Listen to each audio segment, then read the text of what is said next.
Hello there, fellow explorers. This is Ivan from the Ancient Library, and today we are going to delve into the intriguing world of the Nazca Lines. These are enormous geoglyphs that are etched into the arid plains of southern Peru, and these massive formations have fascinated and captivated researchers and enthusiasts alike for centuries.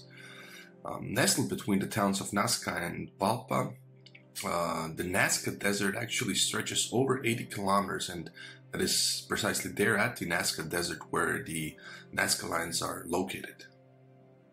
The ancient Nazca people meticulously removed the reddish-brown iron oxide-coated pebbles from the desert surface, revealing the lighter color of the earth underneath, and this is how they actually managed to create the Nazca Lines. So, given the harsh conditions of the Nazca Desert, there's like not a lot of rain and not a lot of wind. There's nothing there to actually per se damage the lines. So these have survived for millennia because of that. The only dangers they're facing right now is vandalism, where people purposely like try and disturb the figures and destroy them. The creators of the lines are the so-called Nazca people, and they were a pretty advanced pre-Columbian civilization that thrived in the region between around 100 BC and 500, 600, 700 AD, depending on what sources you ask. But their legacy isn't only the Nazca Lines. They did so much more. They had complex pottery designs, they had intricate textiles, and above all, perhaps they had these ingenious irrigation systems. So the Nazca people were famous for their irrigation system because they were able to grow crops in desert places like the Nazca Desert, thanks to these irrigation system. And what's even more impressive is perhaps that some of these irrigation systems that were created more than 2,000 years ago still work today. So that's just pretty impressive. In terms of when the Nazca Lines were erected, some say they were crafted anywhere between 500 BC and 500 AD. But there is like evidence that suggests that some Nazca Lines are even older than that. So we can basically say these massive geoglyphs have withstood the sand of time and managed to survive for so much. And the mysteries that surround them are what make them like so impressive. I mean, their size is ginormous, that's just, wow. But like all the mysteries and the legends that engulf the Nazca Lines is what makes them even more appealing, I guess, to researchers and people. And speaking of mystery, the purpose is their perhaps their biggest mystery, because by thorough research for centuries, the purpose of the Nazca Lines has remained elusive. They could be basically anything from astronomical calendars to venues of religious rituals.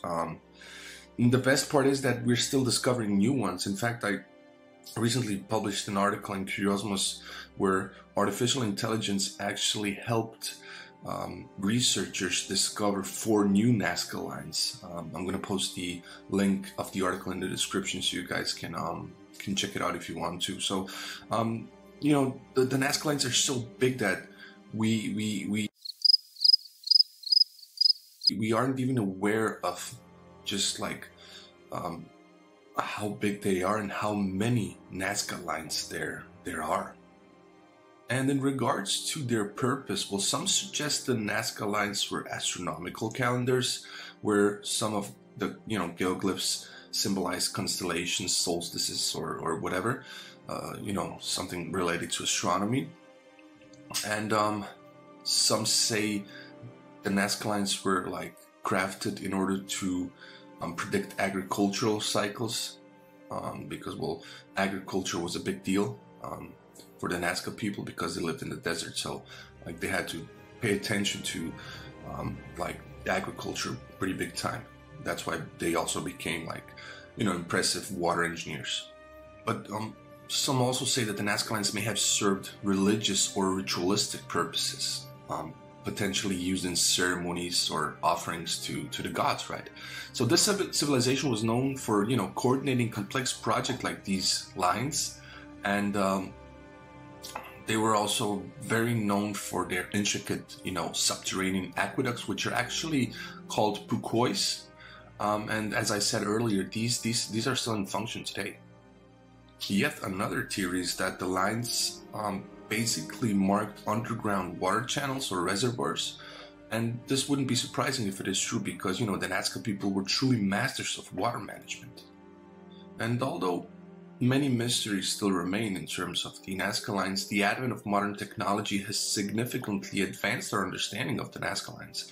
Thanks to remote sensing techniques and ground-penetrating radar, we have managed to better understand the complexity of the Nazca Lines. And of course, we cannot forget drones and aerial photography, because from high above, the true scale and complexity of the Nazca Lines is actually revealed. It's like you can't see them on the ground, but it's from the air that you can truly appreciate the size and complexity of these massive geoglyphs. So if you have a chance to travel to Nazca, definitely take a plane tour and see the Nazca Lines from above. It's because from the air, the true scale of these massive geoglyphs is revealed, and it becomes crystal clear that they were perhaps really built to be seen from the air. And I think that is, in my theory, I think that is like what their purpose was. The Nazca people created them for the gods to see, because why would you create such massive, lines out in the desert, and you cannot even appreciate them from the ground. So I think my theory is that the Nazca people really did create those lines to pay homage to the gods, or they crafted them for the gods to see, and sort of speaking. And while the Nazca Lines are a true treasure of humanity, as I mentioned earlier, they're facing threats because of erosion as well. Because after millennia, climate is changing, and things are just different as they were when the lines were created, and plus there's vandalism, etc. So the preservation of the Nazca Lines should be a top priority, and it actually is already, because there are several organizations, international organizations, that are joining hands with the Peruvian government in order to help protect the Nazca Lines, because they are a true ancient wonder. The enigma of the Nazca Lines continues to spark curiosity and propel scientific exploration, and as we develop new technologies and deepen our understanding of this ancient culture, we remain hopeful that more clues will surface, inching us closer to the elusive truth behind the, geoglyphic wonders. Representing one of the most intriguing archaeological sites globally, the enduring appeal of the Nazca Lines in their intricate design, immense size, and of course, the countless unanswered questions about their purpose and creation. And as we continue to investigate, they remain a captivating symbol for ancient civilizations. Their mystery continues to ignite imaginations worldwide, and they draw us to further research them. While the true size of the Nazca Lines is best appreciated from the air, and they're gigantic, in total there are over 800 straight lines at the Nazca Desert, but there are also over 300 geometric figures, and I think more than 70 animal, plant, or similar designs, which experts also refer to as biomorphs. So the number of the lines is staggering. The width and the length of the line varies, and I believe that the longest straight line that was created at the Nazca Desert stretches on for 20 kilometers. But what's even more fascinating is that the total combined length of the Nazca Lines has been estimated at around 1,300 kilometers.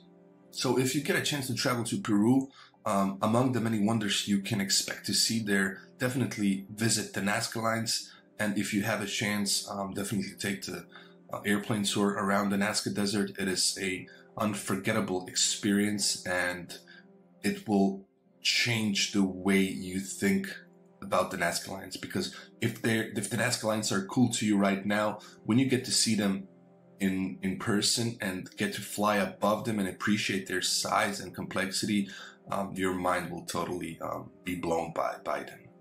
So thank you for watching this video. I'm Ivan from Ancient Library. Make sure to subscribe to our YouTube channel.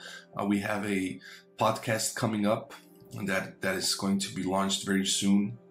We're going to cover some interesting subjects there, so make sure to subscribe and stay tuned for this.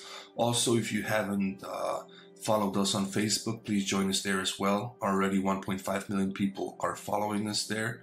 And well, thank you for watching this video. If you have any tips, comments, or whatever for this video filming that we've started right now, that I've started, please let me know in the comments. If you would like me to change something or have constructive criticism, it's always welcome. So please let me know in the comments below. So thank you for watching, and I'll see you guys in the next video. Bye bye.